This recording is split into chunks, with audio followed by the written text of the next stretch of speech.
Você já deve ter ouvido falar sobre a Lei Geral de Proteção de Dados, a LGPD, já que nos últimos anos vem ocorrendo todo um movimento de preocupação sobre como os dados estão sendo captados, tratados e armazenados. Nessa série de 3 vídeos, nós vamos tratar sobre os dados, mas não necessariamente sobre a LGPD, já que essa é apenas uma das muitas ramificações do direito digital. Falaremos sobre a superexposição e como isso afeta direitos basilares, como o direito à privacidade e o direito à intimidade. E sobre como os dados estão moldando a nova sociedade, bem como todos os riscos que isso traz. Neste primeiro episódio, trataremos sobre a história dos dados e como a tecnologia saiu de um simples mecanismo para se tornar praticamente indispensável para o cotidiano, desde as relações profissionais e acadêmicas até mesmo as relações pessoais.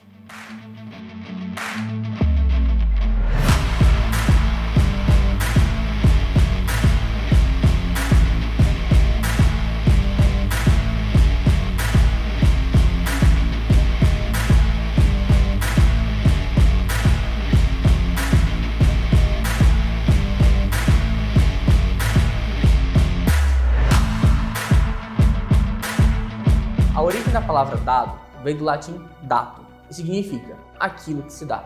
Mas se dá o que, você pode estar se perguntando? Ora, se dá a informação. Você já parou para pensar o quanto de informação você gera em um único dia? Às vezes até mesmo sem perceber que está gerando. Muitas das vezes, por estarmos tão inseridos no mundo digital, temos a falsa percepção que a preocupação com os nossos dados é algo moderno. Ocorre que desde muito antes, diversas civilizações criaram mecanismos para proteger suas informações. Um exemplo claro é o ato de selar cartas com lacres de cera, que servia para mostrar ao destinatário que sua correspondência não fora violada durante o trajeto. Outro importante mecanismo, que nesse momento nos interessa muito mais, é a criptografia, que embora o termo só tenha sido criado lá na década de 20, há registros de sua utilização lá no Egito Antigo. Ao longo da história, diversas formas de criptografia surgiram. Cifra de César, bastão de Licurgo, quadro de Políbios, ADF-GX.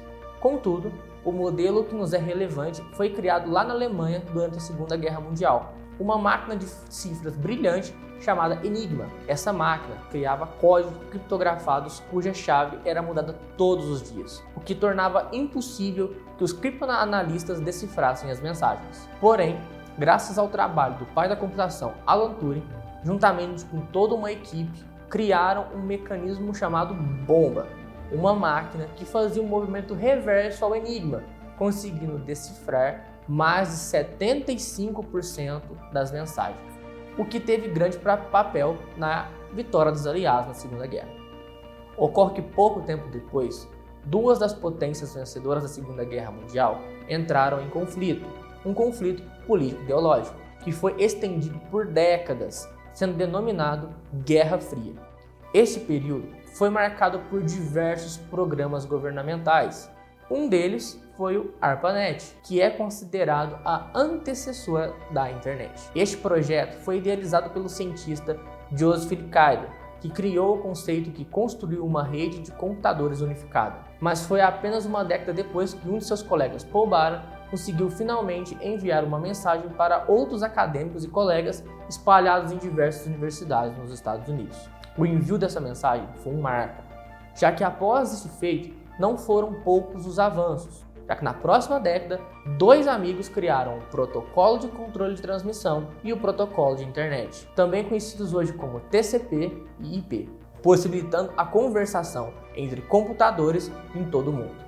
Na década seguinte, foi criado o primeiro navegador de internet, o www, além do protocolo que intermedia as conexões mundiais de internet, o HTTP, e a linguagem de marcação que até hoje utilizamos, o HTML. Surgindo também nesse período a interface gráfica e o mouse. A Guerra Fria chegou ao fim em 1991, mas iniciava aí uma nova era. A partir dos anos 90, a utilização da internet se tornou cada vez mais frequente, dando início ao processo que Joseph Licklider chamou de idealização da década de 50 e descreveu como simbiose do homem-computador.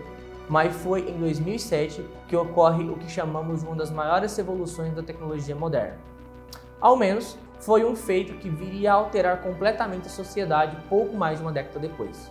Em um palco em São Francisco, nos Estados Unidos, Steve Jobs apresenta o iPhone, um smartphone diferente de tudo que era apresentado na época, principalmente por sua tecnologia multitouch. A partir desse momento, mais e mais dispositivos foram surgindo, tecnológicos e integrando a sociedade, concretizando cada vez mais a simbiose comentada por Ricardo na década de 50. Essa revolução tecnológica deu origem ao fenômeno Homo sapiens cyborgs. Claro que isso não passa de uma grande brincadeira, mas se analisarmos bem a tecnologia, em especial o nosso celular, se tornou praticamente uma extensão do próprio ser humano. Tenho certeza que se você não estiver assistindo esse vídeo no celular, ele está aí do seu lado. Se não, está em outro lugar, mas posso apostar com você que assim que você acabar aqui, vai para a sala para dar uma olhada se chegou alguma mensagem. Mas relaxa, isso é completamente normal. Ao menos agimos como se fosse normal. Isso sobre ser ou não normal é uma discussão lá do início dos anos 2000. Alguns pesquisadores já traziam debate sobre o uso extremo da tecnologia e seus riscos. Dentre os muitos, citaremos 2 ao longo dos episódios, que falavam principalmente sobre duelos, independência versus dependência, ilusão versus desilusão, público versus privado.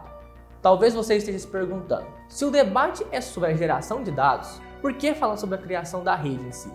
O motivo é que a tecnologia não é um todo, ela é algo maior formado por diversos pedaços como um quebra-cabeça, sendo necessário entender a origem para podermos entender da onde viemos, onde estamos, para onde vamos. Por exemplo, lá na corrida espacial, utilizou-se uma equação muito famosa, conhecida como Equação do Foguete de Tsiolkovsky, que basicamente tratava sobre um paradoxo, ou seja, uma contradição, um conflito.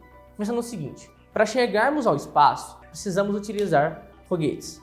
Isso utiliza a queima de combustíveis altamente inflamáveis para serem lançados no espaço. O foguete tem uma massa, isso é, um peso, ou seja, para tirarmos o foguete, que pesa X, precisamos de uma certa quantidade de combustível. Mas ao adicionarmos o combustível, os pesos se somam e isso gera a necessidade de que mais combustível seja adicionado. Ou seja, precisamos de um combustível extra para mover o foguete. Isso se torna um ciclo. Este fenômeno foi denominado tirania da equação dos foguetes. Então, resgatando esse mesmo conceito e o adaptando, temos então o paradoxo da conectividade, ou tirania da conectividade. O que isso quer dizer? Que quanto mais dispositivos e mais tempo eu passo conectado, maior será a quantidade de dados gerados e automaticamente maior será a minha exposição e o meu risco. Estamos então numa questão de pesos versus combustível. Isto é, digamos que supostamente eu consiga proteger os meus dados, como uma bolha.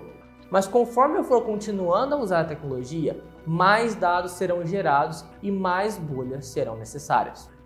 Entrando então em um ciclo vicioso, onde nunca conseguirei proteger integralmente os meus dados, pois eu nunca paro de os gerar.